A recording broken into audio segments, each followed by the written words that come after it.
우산 사건이 있었어요. 우산? 네, 우산 우리 많이 꽂혀 있는데 음식점 같은데 큰 음식점 같은데 보면은 비 올 때 앞에 우산들 엄청 많이 꽂혀져 있잖아요. 헷갈려. 우산들 많이 꽂혀져 있는데 진짜 이제 저의 의뢰인 케이스 같은 경우에는 내 건 줄 알고 가져간 거예요. 그래. 너무 자연스럽게 많아요. 내 건 줄 알고 가져갔는데 이제 그게 절도죄로 신고가 돼서 이제 고소가 들어온 거예요. 왜냐하면 CCTV를 봤더니 가져가는 거는 분명히 찍혔습니다. 네네네. 그리고 가지고 가고 나서 자세히 들여다보면은 내 거가 아니야. 근데 말씀드렸잖아요. 그때 갖고 갔을 당시에는 내 거야 그냥. 내 거라고 검은색이고 생각하고 똑같이 갖고 간 거예요. 끄고. 그러니까 범의 자체가 전혀 없었다는 거죠. 그래서 그 CCTV를 보면은 쑥 가져가죠 그냥. 당당해요.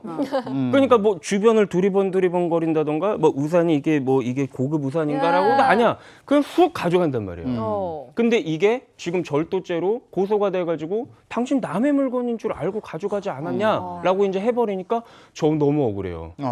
전 진짜 제 건 줄 알고 갖고 갔다니까요. 정말 꿈에도 몰랐어요. 꿈에도 몰랐으니까 무죄예요. 오케이, 알겠습니다. 제가 이거 변상해줄 책임 있죠. 뭐 새 거 사다 드릴게요. 그치만 저는 절도죄는 아니에요. 라고 한 사건이 있었는데 어쨌든 실제로 그 우산의 주인분은 이 우산이 정말 너무 소중했네.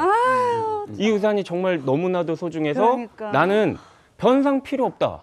새 거 갖다 줘도 나 그게 필요한 게 아니고 내 우산을 갖고 간 당신이 자체 괘씸해서 괘씸하다. 형사처벌 받아야 돼. 이런 사건이었단 진짜 말이에요. 지독하네. 그래서 제가 그 사건을 이제 실제 접하고 원만하게 좀 해결하시라라고 했는데 절대 아니에요. 이분도 이제는 화가 난 거죠. 네, 화가 난 거예요. 아니 나는 가져가지 않았는데 왜 경찰이 오라고 하고 맞아. 막 맞네. 이걸 뭐 날라오고 이건 도대체 뭐냐? 나는 도저히 받아들일 수 없다. 이거 끝까지 가자.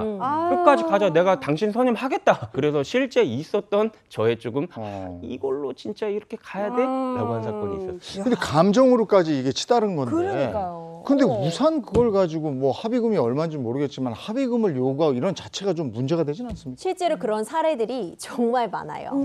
이 지금 강선식 변호사님 사례 같은 경우에는 정말 모르고 가져왔잖아요. 그런데 이런 경우 있습니다. 비가 막 부슬부슬 와요. 저도 지금 다 젖게 생겨서 우산을 사려고 가게에 뛰어 들어갔는데 가게 문이 다 닫혀 있어.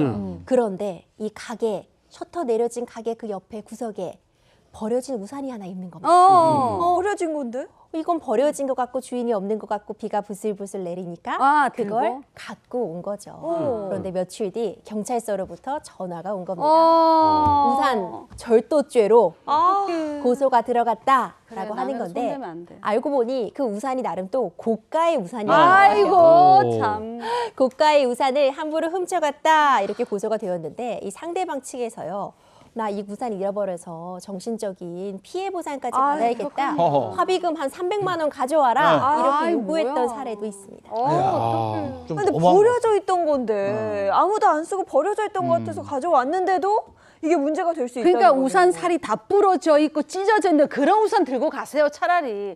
멀쩡해 보이면 괜히 내가 잠깐 놔둔 건데 왜 맞아. 갖고 가세요 그럴 수 있으니까 남의 건 진짜 손대지 말아야 돼. 어. 돈이 떨어져 있다 그건 주워 가세요.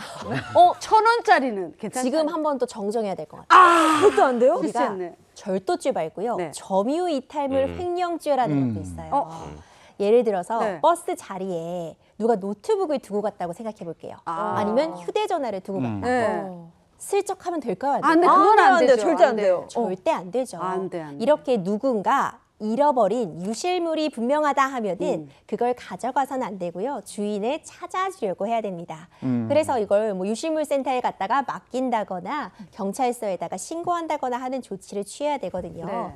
이 길가에 버려진 우산 같은 경우도 결국 유실물에 해당해서 엄밀하게 엄격하게 감정을 다 배제하고 판단해 보자면 점유일탈물 횡령죄가 성립할 수는 있습니다. 맞아요. 내가 가져가려고 오히려 절도한 것까지는 아니어도 네. 누군가가 잃어버린 물건을 가져가면 점유이탈물 횡령죄가 될 수 있고 맞아요. 경우에 따라서는 아주 값어치가 좀 없는 물건이라도 남의 거를 가져가면 절도죄가 성립할 수도 있다는 점 유념하셔야 되고요.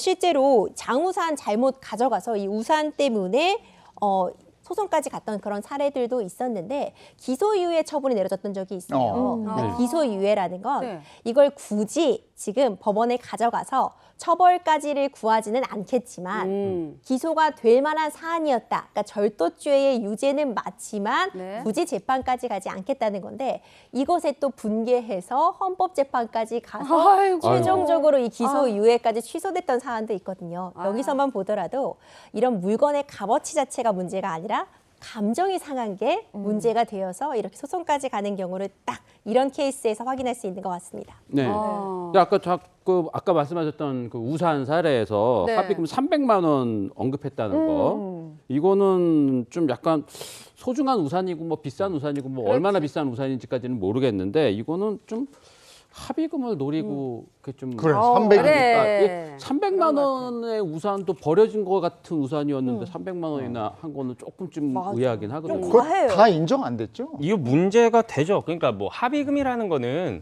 법원에서 뭐 문제를 삼는 게 아니라 당사자들끼리 네. 얘기를 해가지고 얼마에 합의하겠다 뭐 이제 이렇게 해서 뭐 고소를 취하한다라든지 민사소송을 제기했으면 그걸 취하한다라든지 이제 이런 개념인 건데 그 300만 원 이건 사실 민사소송으로 갔어도 300만 원이 절대 나올 수 없는 금액이잖아요. 뭐 끽해봤자 우산값 정도 될 수 있겠죠. 네. 그리고 이제 우산값 같이 이렇게 돈으로 환산이 될 수 있는 거면은 위자료 같은 것도 인정이 별도로 되지 않는단 말이에요. 근데 여기서 이 300만 원이 어디서 나왔을까?